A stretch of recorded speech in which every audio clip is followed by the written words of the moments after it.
So thank you very much, Asila, for those strong words. And we will actually move on now to watch a short version of the documentary film, The Sharp Edge of Peace. But it is first my distinct pleasure to pass the floor to Meryl Streep to introduce it. Meryl Streep. Good afternoon. Boop. Oh, well. Hello. Can you hear me? I hope you can hear me. Sorry. Okay. Thank you, Foreign Minister of Indonesia. Thank you. Excellencies, esteemed leaders, and friends from all around the world.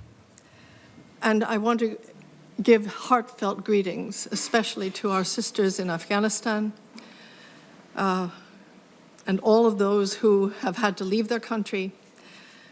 We are all gathered here today to express our solidarity with you and to encourage the world community, especially those who continue to do business with Afghanistan, to intervene on your behalf. In 1971, I graduated from college here in New York, and that year, women in Switzerland were granted the right to vote.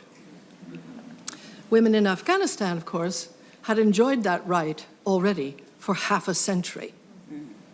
Women in Afghanistan received the vote in 1919, 30 years before the women in France. No, 20, my math is bad. Well before women in the United States received the right to vote. The way that this culture, this society has been upended is a cautionary tale for the rest of the world. In the 70s, most of the civil servants were women, over half the teachers, doctors.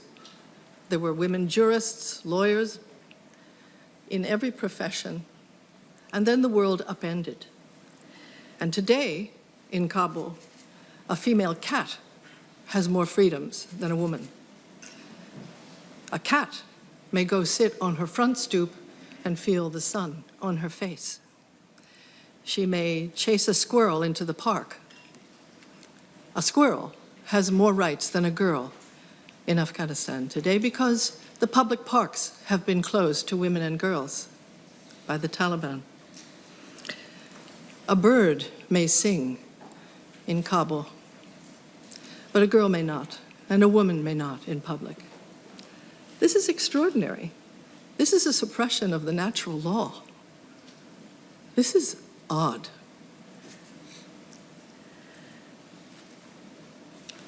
I feel that the Taliban, since they've issued over 100 edicts in Afghanistan, stripping women and girls of their education and employment, their freedom of expression and movement, they have effectively incarcerated half their population. And the international community, I believe, because the Taliban call themselves, I believe, Sunni, yes? The Sunni community has a special responsibility to, in some way, intervene on behalf of their women and girls.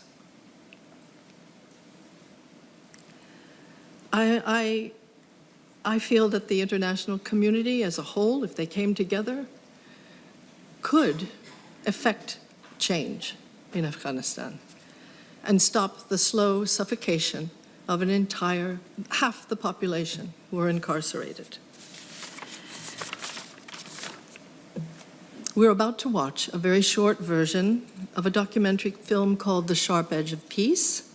It's directed by Roya Sadat, and it's produced by Leslie Thomas, and it gives us a glimpse of the incredible courage and the tireless commitment of 4 Afghan women, leaders, the only women who sat face-to-face with the Taliban during peace talks in 2020. It's one of the greatest honors of my life to have the privilege to be here with these extraordinary women.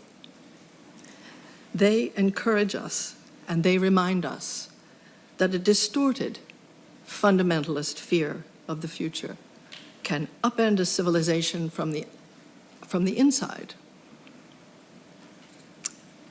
And now, I hope you enjoy A Sharp Edge of Peace.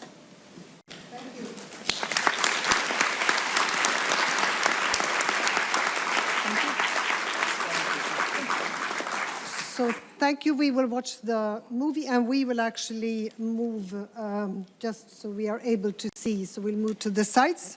Hope you enjoy the film.